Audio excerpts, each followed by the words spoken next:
what's up everyone? So today I'm going to be doing some studies, which is actually a first for my channel, I think. But I'm going to be doing this on the ARTISUL D22S Pro, which I have recently switched to as my main display tablet. So I had the great opportunity of being sponsored by ARTISUL once again, and I was actually really excited for this one because it's going to be the first tablet that I'm using that is bigger than 15.6 inches. And I think it's actually more of a monitor hybrid than it is just a full-on tablet, because it has menu buttons like a monitor instead of express keys like a tablet, which really doesn't bother me at all since I don't use express keys anyway. But it also comes with a stand that is actually screwed onto the tablet, which makes it pretty handy to use as a second monitor because it can go up to a 90-degree angle. For me, it's actually pretty perfect as a second monitor. The drivers were a lot easier to install this time around, and the pressure sensitivity just needed a little tweaking in the drivers, and it was pretty much perfect for me. So I'm really happy with this tablet, and I'm going to be using it as my main one, hopefully for a very, very long time. And so now, getting into the studies, I also wanted to talk about the complicated crisis that I've found myself in, because lately, I have been having an art style crisis. Yikes, I know. So I've been feeling less confident about my art these days, and I'm not sure if it's just my imposter syndrome creeping up on me, or if it's like all the deep discussion questions that I've been having to answer in my art classes. But I wanted to do something about it because I need to get out of this stump because it's annoying. It's just irritating. And so I thought, why not do some good old studies, And I've always struggled to draw profile views or side views of people. I literally avoid it. And so that's what I'm going to be studying today. But because I want to talk more about the actual art style crisis that I'm in, this video is going to be a mixture of me talking about my process when studying these portraits and also the mental breakdown that I've been having over the state of my art. So this first piece is a study of Winterhalter's 1860 painting of the Duchess de Montmorency. I think that's how you say it, but honestly, I don't really like the way this one turned out because I think I wasn't warmed up yet because it was the first piece, and so I was a little bit more tight with my movements and I was more hesitant with my strokes. I was kind of scared to mess it up while I was working on it. And so you can kind of tell that I'm very cautious when doing this first study, but the more that I drew in this video, the more I loosened up and the better that I got at the studies. So I was just on Pinterest and I was browsing what I could possibly study. I was drawn to this painting because I've always been drawn to historical oil portraits,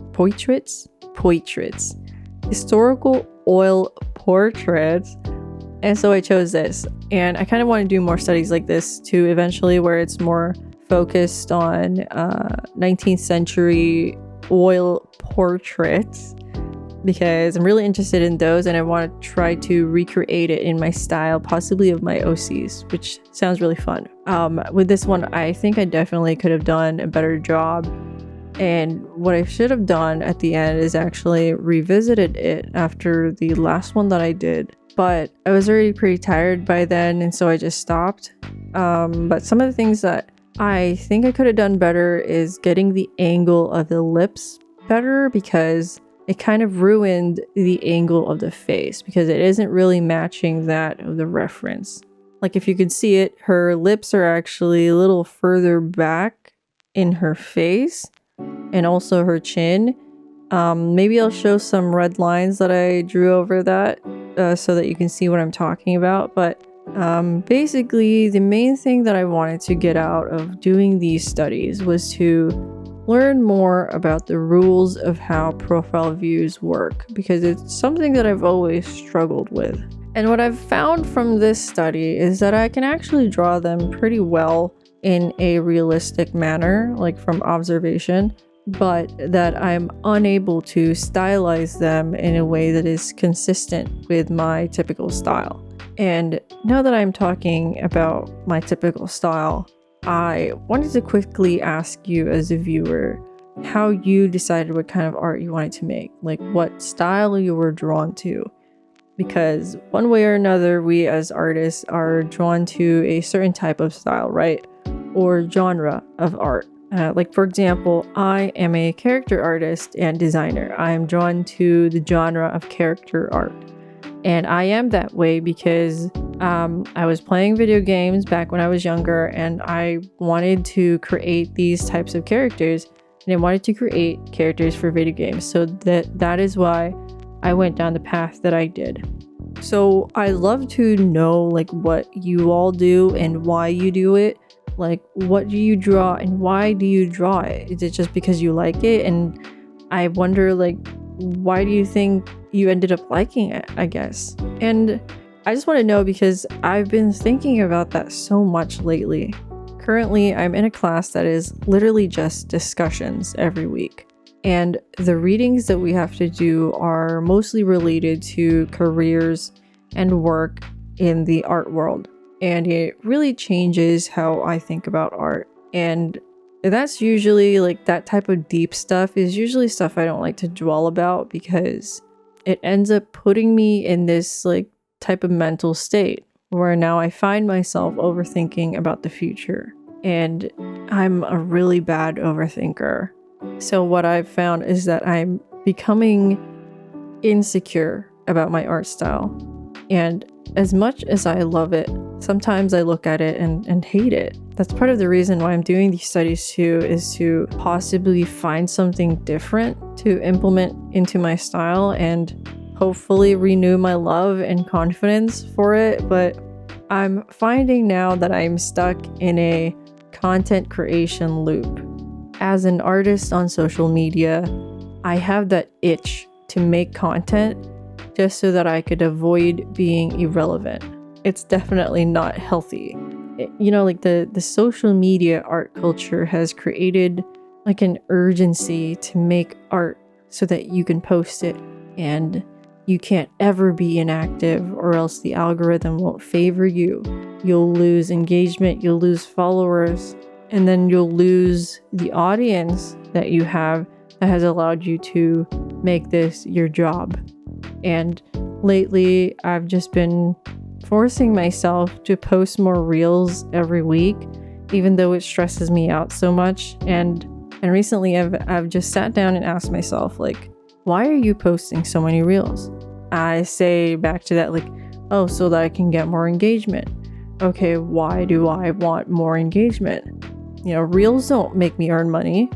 They just get me followers, I guess. And more followers means a bigger audience, which possibly means more buyers for my shop. Like, those kinds of answers are kind of just me, like, making excuses for my behavior and keeping up the culture of social media, which is extremely toxic. I guess what I'm trying to say is that I want to alleviate the stress of work and rediscover my passion for art, because it's been even just difficult for me to draw for the sake of drawing.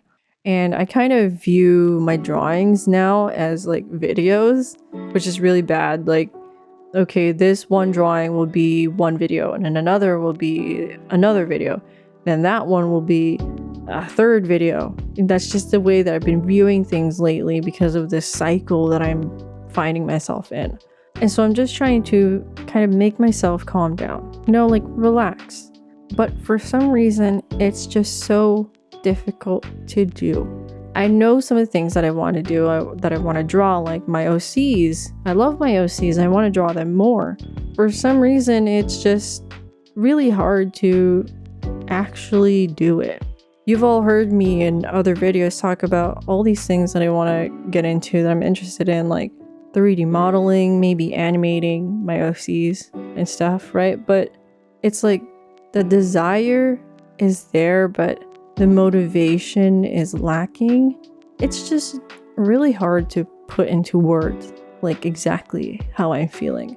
And I'm talking about this partly because I just want to get it off my chest, but mostly because I'm hoping that some of you can relate, because I feel like this is something that is not really talked about in social media, in like the artist circles. I would love it if you do relate that you can give some insights in the comments, because I just think it's really important to acknowledge this really unhealthy art culture that social media has created. And so yeah, please comment if you have anything to say about this, because I would love to read it. And I didn't mean for this to get so deep and serious, but it has.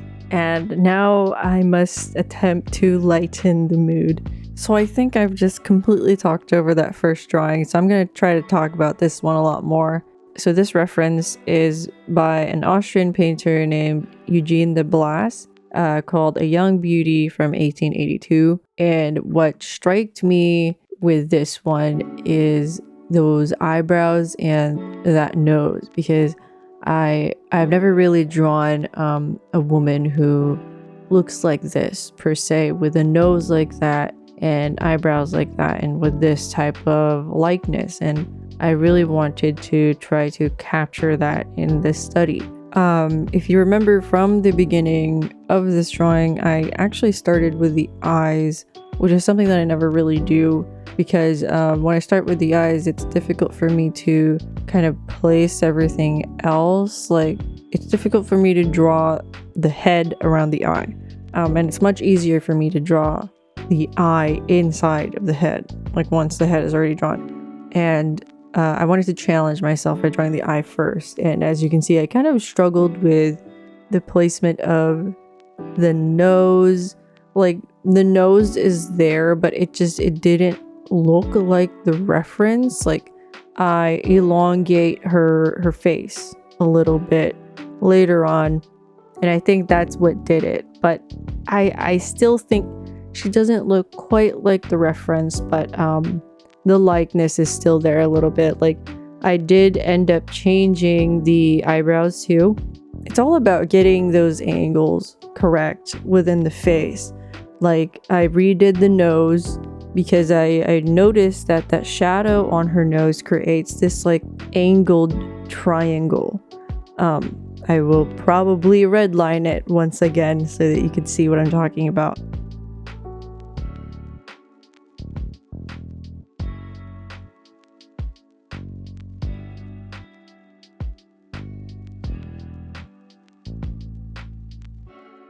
So this one is probably my favorite out of all the studies in this video, because it took on a much more stylized look than total realism, compared to the others at least. And when I was doing this, it definitely got me into like the groove of things when I was drawing. Like, for the first one, I was very hesitant and cautious, and this one I felt like I was just going for it a lot more.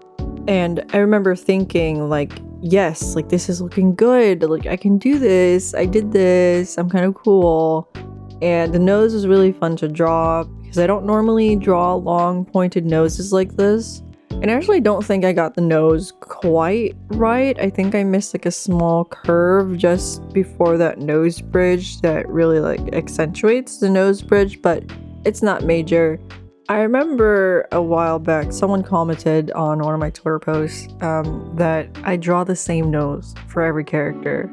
And back then I reacted like pretty defensively, because they commented that on a piece where I remember specifically trying to make the noses different. So it hit like a sensitive spot on that piece. But looking back on it now, I do think they were right. You know, like, yes, there was an attempt, even though I tried to make the noses look different. The attempt failed, and so that's something that I try to be more aware of now, because a person's nose can really change how they look. I mean, that's why people get nose jobs all the time, right?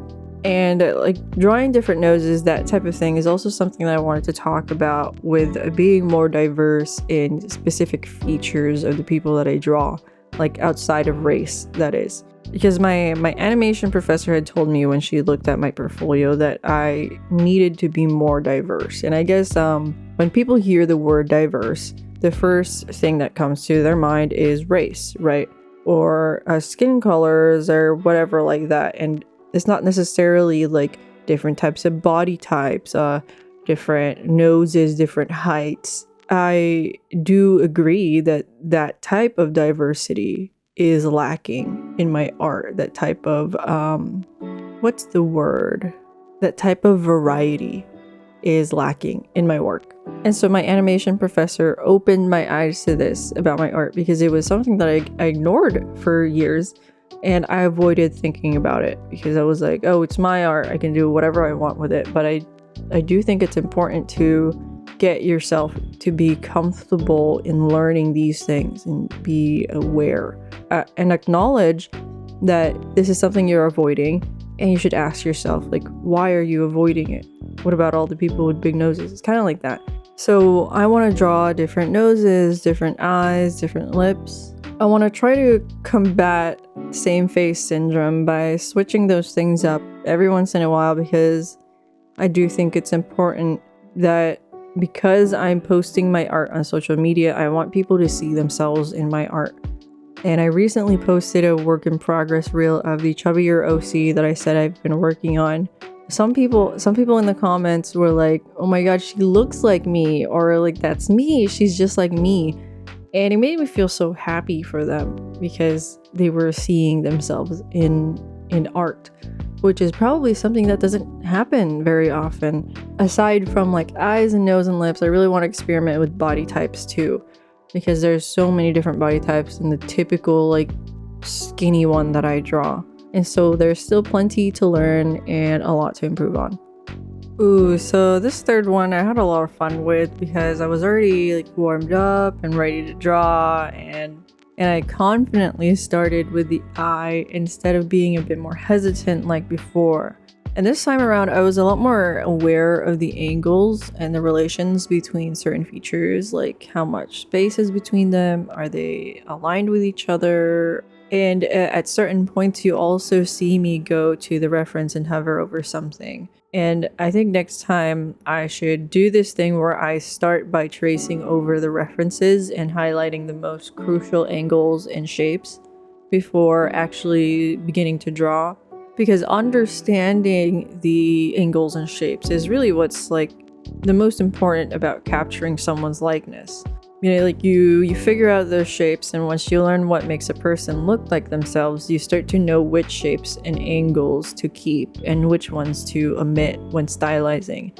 And really that's my end goal here, is to stylize, because even though realism is nice and I'm fairly decent at it, I still want my art to be stylized, because that's just what I'm drawn to. And I've talked about this before, but I really want to do a master study of Catherine Zeta-Jones' likeness when she was in her prime, because she's like the perfect face for a character that I'm working on for a story, and the few attempts that I've tried have been fails. Like, it's really difficult for some reason to get her likeness correct. You hear me saying this now, right? Like, oh, I want to do this, I want to do that. But like I mentioned before, it's hard to actually get myself to do it. It's almost like working out, where for most people, the hardest part of exercising regularly is actually getting yourself to start the workout. And then the working out part itself isn't actually as bad. It's also kind of like when you're craving a food, and the feeling of craving it just feels better than actually eating it.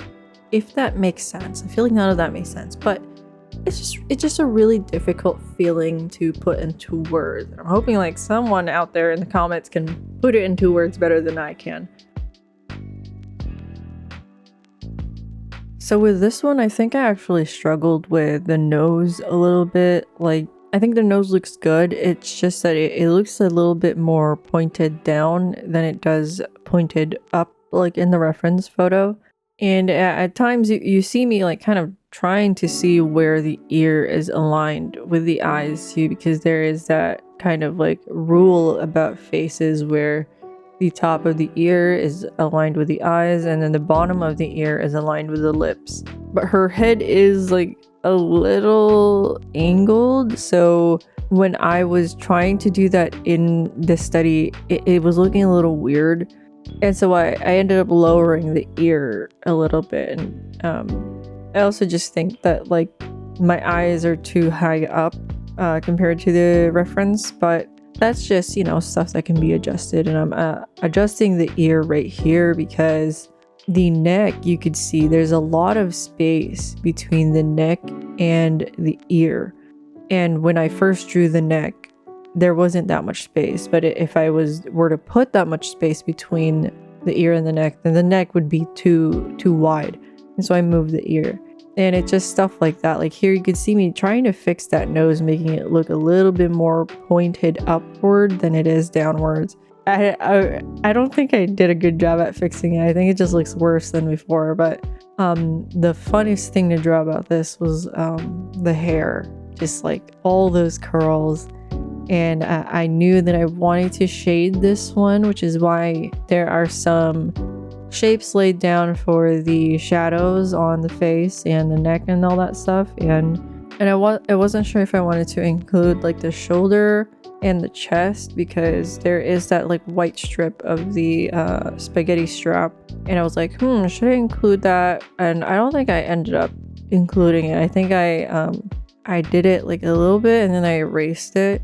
And this brush here is like one of my holy grails. I think it's the Pencil R brush on the Clip Studio Paint assets, and it's just so good. It's so fun to use, especially when blocking in like things like this.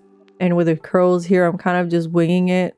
I know that there are brushes out there like by Vigalia to make drawing curly hair easier, but I just really like to like freehand them. I think it's really fun. It's a very kind of like relaxing process to just kind of go crazy with the curls, you know. It's just fun, to be honest. So I always like to freehand them, kind of wing it, see, experiment and see like, oh, what if I do this with the curls? How will they look? What's funny about this one is actually like you see me adding all these spots of black, but then in the end I actually just end up covering them because I just colored it in anyway. I mean, they kind of show through a little bit still, so it wasn't too much of a waste, but it was still fun to do.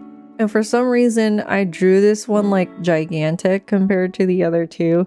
There's actually a fourth study that I did during the session of a guy, but I really don't like how it looked. So I'm not going to include it in this video because I don't want to talk over it, because I don't like it. And so I'm going to be ending the video here, and I just want to thank you all real quick for being here and subscribing to me and supporting me. So thank you for watching, and I hope you've enjoyed what you've seen, and I hope to do more of these types of studies in the future. So see you next time. Goodbye.